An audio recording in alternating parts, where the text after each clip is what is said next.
from pins 1 and 2 of U575, and the source of signal is made by the B trigger source switch. Now right off pins 1 and 2 inside of the IC are two 50 ohm resistors tapped in the center, so we have a 50 ohm source impedance, and the line has a 50 ohm characteristic impedance. Now let's turn back to schematic 8, and you'll see that the line is terminated in 50 ohms here, using R1003 and the emitter resistance of Q1013, and then of course a similar network on the other side. Now that plus line going over to the base of Q1013 is just dead-ended. There's no signal coupling between there and Q1016.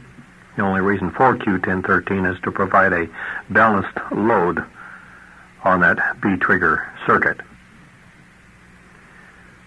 The signal, therefore, that we're going to use is the minus signal. It has a value of 0.5 mils per division. Now that current flows right through Q1016, flows through grounded base amplifier Q1021 to appear across that 950 ohm load. Well, that comes out pretty darn close to 0.5 volts per division.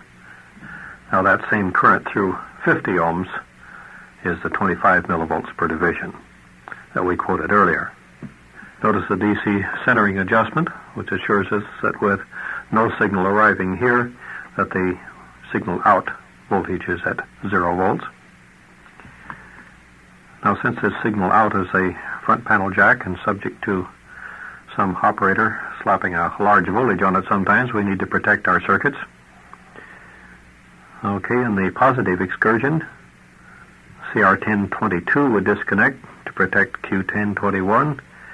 In the negative direction, CR1024 conducts at a minus 15 volts.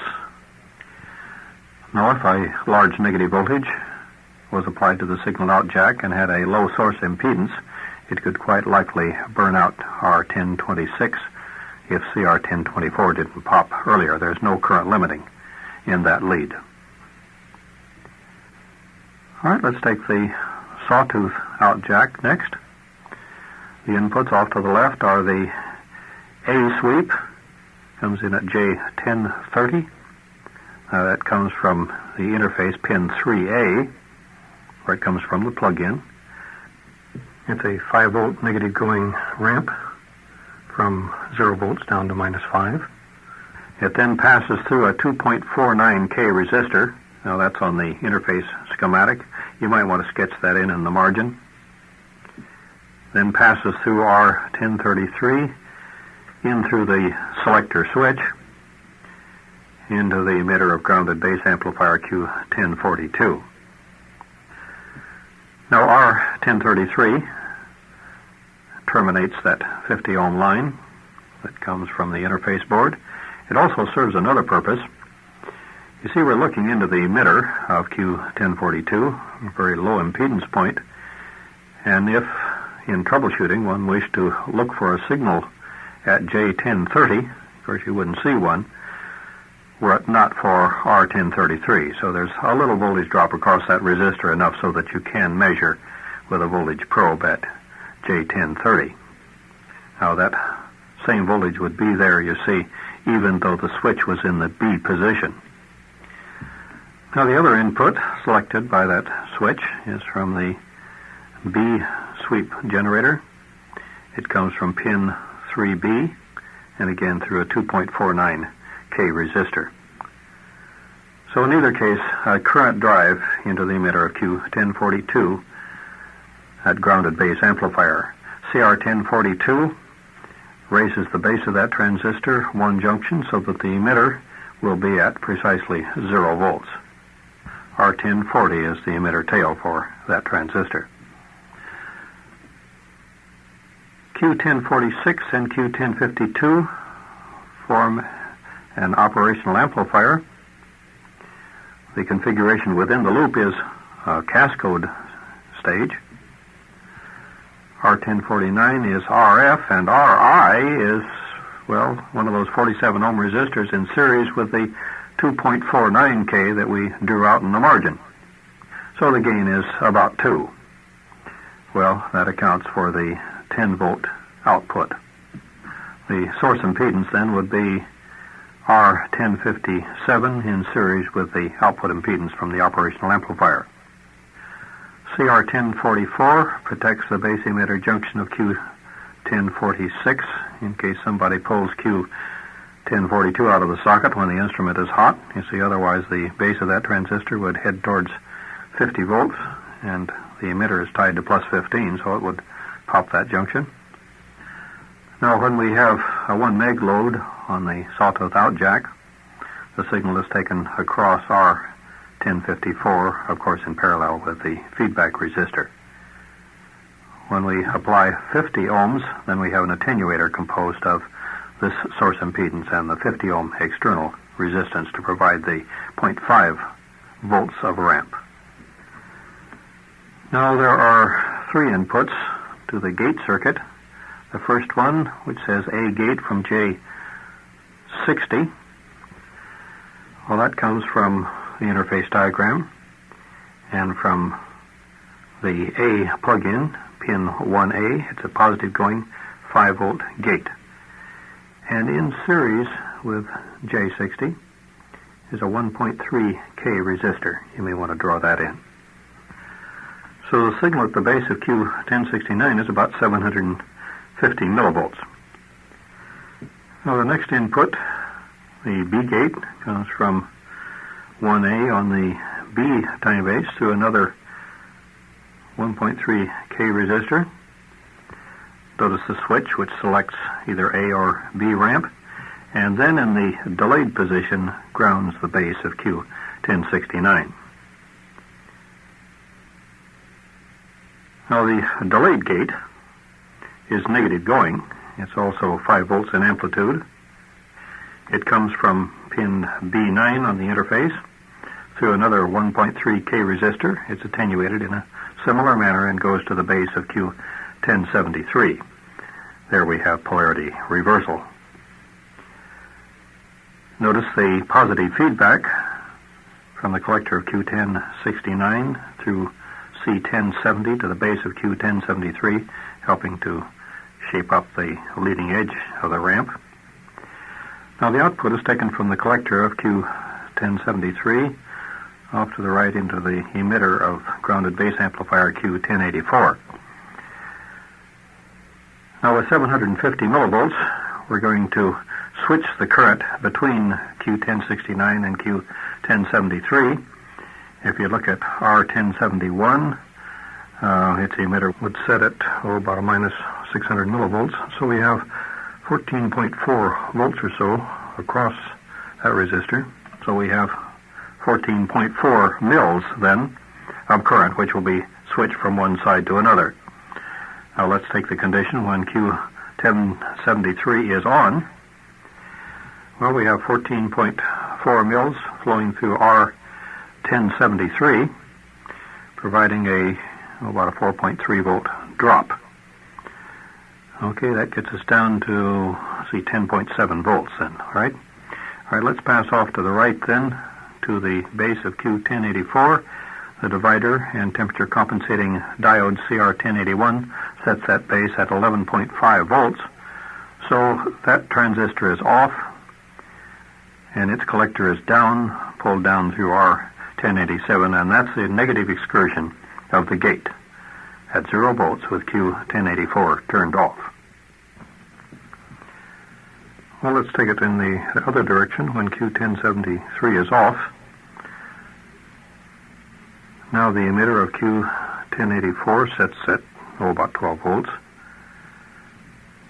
We have a 3 volt drop across R1073. Well, that's 10 mils. The 10 mils then flows through Q1084 and to the right there through R1087, and that's the 10 volt gate output. Now if we terminate the plus gate in 50 ohms, then the output would be 0.5 volts as a result of that 10 mils. Now let's go back to the collector of Q1073. You'll notice that there's a takeoff there that goes through R1079 and down at the bottom of the page. Well, that goes to the readout circuit and is used in the gating mode of the knob readout.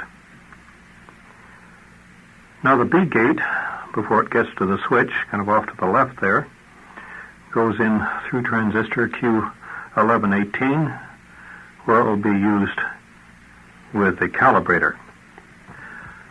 Now that transistor inverts the signal so that it's negative going as it passes through a section of the calibrator switch over into pin 2, the trigger input of U1125.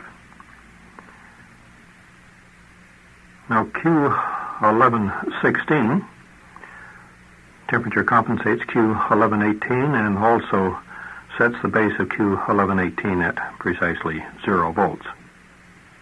Now U1125 is a Fairchild 923 JK flip-flop. It toggles on a negative step, providing the J and K inputs are low. It's then a divide by 2 device.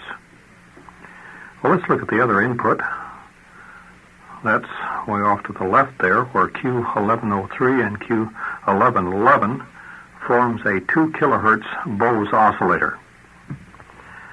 Now that oscillator is becoming quite popular in tech instruments as a calibration standard. It takes up very little space, it's not very costly, and it can be quite accurate. We're calling for a 0.25% frequency spec on this instrument. They accomplish that by matching the temperature coefficients of C1108 and R1102, R1101. Now, we've described the operation of that oscillator in several tapes lately, so we'll pass on it now and merely say that the output is a clean square wave of 2 kilohertz in frequency, whose duty cycle is quite accurate and the frequency is quite accurate. Its output couples through C1114 to the trigger input of U1125. The signal at the collector of Q1111 is about 4 volts peak to peak. The negative excursion at the right of C1114 is clamped just below ground by CR1119. The Thevenin equivalent of R1120 and R1119 is the collector load resistor for Q1118. All right, whether it's the 2 megahertz output from the oscillator or the B gate, it comes in at pin 2 of U1125. Now let's look at the switch down below. Now in the off position, you'll notice that the collector of Q1118 goes to ground so that the B gate doesn't interfere with us. Then switch 2 grounds the K input of the flip-flop, which forces pin 7, the 1 output, high.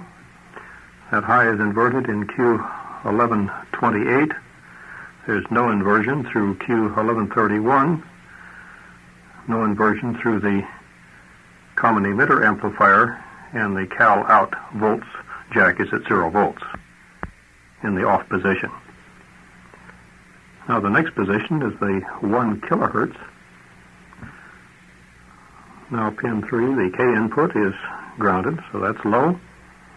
Pin 1, the J input is grounded, so that means that the flip-flop will toggle. The collector of Q1118 is grounded, so the plus gate doesn't bother. And on top of that, the collector is disconnected by the next section of the switch, and then section 4 of the switch over there shows a connection, so the oscillator is connected into pin 2 of U1125, and it'll toggle with every negative excursion. We get a 2-to-1 countdown version out of pin 7 and becomes a 1 kilohertz calibrator signal. Now let's take the next position down there, B gate divide by 2. The J and K inputs are grounded.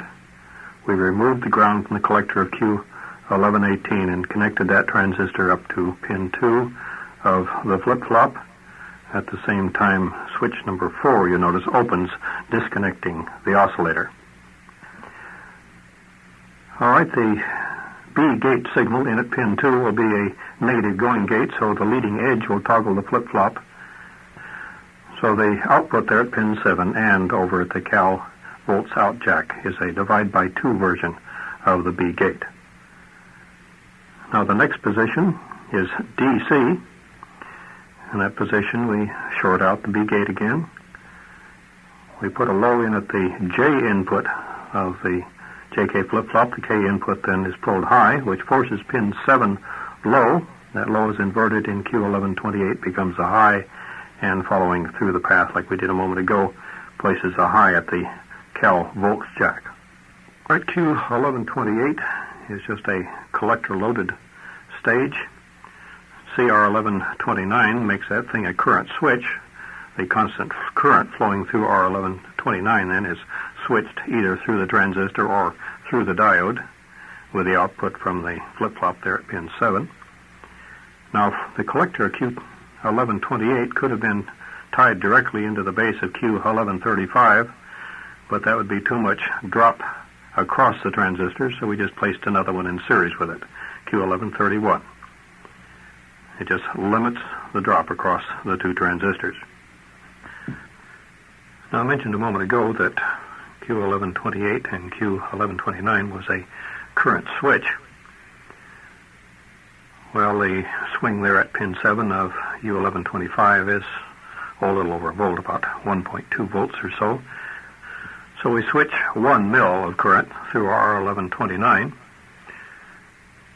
either through CR1129 or Q1128. When it's flowing through Q1128, that current flows through the parallel combination of R1132 and R1138 to turn on Q1135 and turn off Q1137. And the other excursion there, where that current flows through CR1129 and Q1135 is turned off, Q1137 turns on, and that forms the output calibrator signal. Now Q1135 and Q1137 will switch alternately with whatever drive they have from the flip-flop. When Q1137 is off, its collector is at ground, and that's the zero excursion of the cal volts jack. Now when Q1137 is on, then the current that will flow through the attenuator resistors flows through R1136, and the amount of current depends on the base level at Q1137, and that's set by the voltage setting emitter follower Q1140. And as you can see, the cal adjustment is tied to the base of that transistor. We'll look at the calibrator switch down below. Let's take it in the 40 volt position. The collector load for Q1137 to ground is, well, R1150 in series with about 450 ohms, or about 4.5 K. Now the calibrator adjust will have set the base of Q1140 at about 42 volts. We're down a junction through that transistor, up a junction to the emitter of Q1137, so there's 8 volts drop across R1136. Well, that comes out to just 8.9 mils, and 8.9 mils through 4.5 K comes out to the 40 volts that we need at the cal out jack. Now that would be true either in the DC position or during the time that the square wave is being generated. In the various other voltage positions, we just attenuate that 40 volts to provide the 4 volts, the 0.4 volts, 40 millivolts, and 4 millivolts. Now when the current loop is connected, then we have about 4.1 K to ground from the collector Q1137. it would be essentially R1150 in series with R1152. Now we don't care what the voltage is at the collector Q1137. The cal volts jack is disconnected at that time anyhow. So the 8.9 mils is split. The 8 mils flows through R1152 through the current loop, and the rest of it flows through the attenuator resistors. Now that 8 mils flows through 5 turns in the current loop. The 8 mils times the 5 turns looks like 40 mils to the current probe. The converter and rectifiers is pull-out schematic 9. Now in the upper center of the diagram, with transistors Q1234, Q1241, and associated circuitry, is the oscillator that will be used in this inverter. It operates nominally at about 26 kilohertz, although it can range from as low as 22 kilohertz up to about 28 kilohertz with varying line voltages. To the right of transformer T1310 are the full-wave rectifiers, supplying what we will term the pre-regulated voltages. Now, all of these, with the exception of the 5 volt and the 130 volts, will be regulated further on the low voltage regulator schematic 10. First, at the top, there's plus 7 volts, which when regulated becomes the 5 volt supply. The next one down is 5 volts, which is used for the lamps. 130 volts, which is used in the low voltage regulator circuit and also in the horizontal amplifier. Next one, 54 volts, which regulated becomes plus 50. The plus 17 becomes plus 15. Minus 17, minus 15 when regulated. And the minus 54 becomes the minus 50 volt supply. The lower center of the diagram is U1275, the inverter control, which controls the entire inverter. Let's begin with the power plug, the lower left-hand margin. There we go through a line filter. F1201, that 15 amp fuse, is in case one of those capacitors shorts to ground inside of the filter. Then there's the main line fuse, 4 amp. Then a thermal cutout, which opens at 88 degrees C and closes at 71.7 degrees C. And both sides of the lines broken by the power on switch. Then there's a filter composed of R1205, C1205, and C1206 that gets rid of some of the silicon spikes. Now then the line selector switch, shown in the 115 volt position, use the 2 right diodes in that bridge as a voltage doubler. Then with a switch in the other position for 230 volts, we use the entire bridge. So the output in either case will run all the way from about 220 volts to 360 volts, depending on the line voltage. Now DS1208 and DS1213 are protective devices. They're rated at 230 volts, peak to peak, plus or minus 15%, and the purpose is to protect against either a line surge or plugging the thing into a higher line voltage, because that would be pretty much the same thing, wouldn't it? All right, anyway, when they exceed that voltage, they essentially short and blow the fuse, thereby protecting the rest of the circuits. Now, both of these protective devices are in series when the switch is in the 230 volt position, and only DS1208 is used in the 115 volt position. Now, in series with the filters is thermistor R1309, which limits the current during the initial charge time of the input filters. Now, the filters are C1216 and C1217. Notice that they're in series. Now, they're rated at about 200 volts, so it's important that they both charge at about the same time. And kind of off to the left there are R1213 and R1208. equalize the load across both of those capacitors so that they do charge at approximately the same time. In series with R1208 is a primary of a transformer T1208, which supplies the line trigger, and also down below into the inverter IC as a line sense input.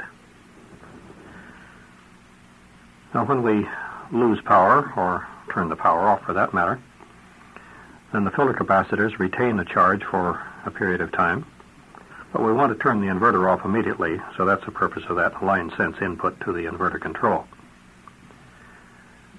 Now the two capacitors bleed through R1221, and that takes a period of time.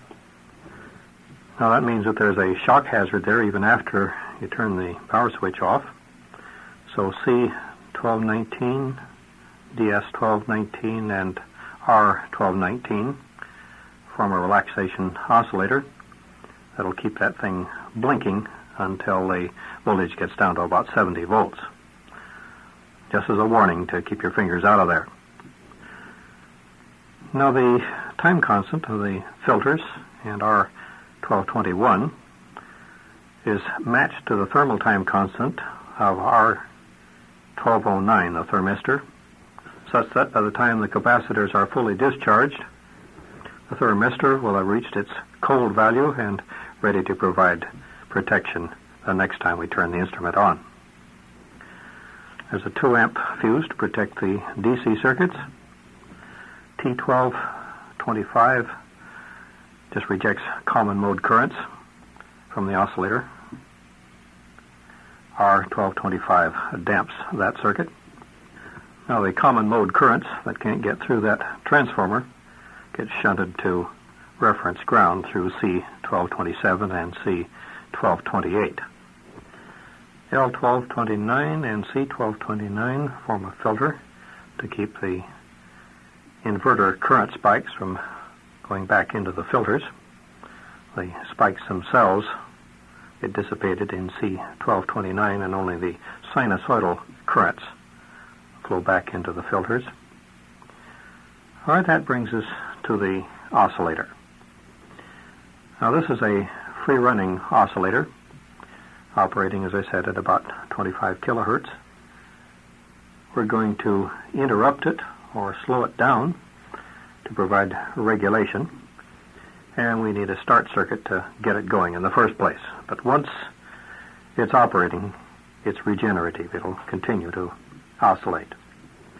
First, look at Q1234 and Q1241. They are the oscillator transistors. Notice that they're in series right across the line. Now the collector of Q1234 is tied to the plus output from the rectifiers. And as I said earlier, that'll vary with line voltage, but let's just call that 330 volts. That's the nominal value. The emitter of Q1241 is tied to what we'll consider DC reference. It's the minus side of this inverter. Now, as I pointed out earlier, these transistors are in series. The collector of Q1241 is tied to the emitter of Q1234. Now, if Q1234 was on and saturated and Q1241 was off, then the emitter of Q1234 would be pulled up to 330 volts.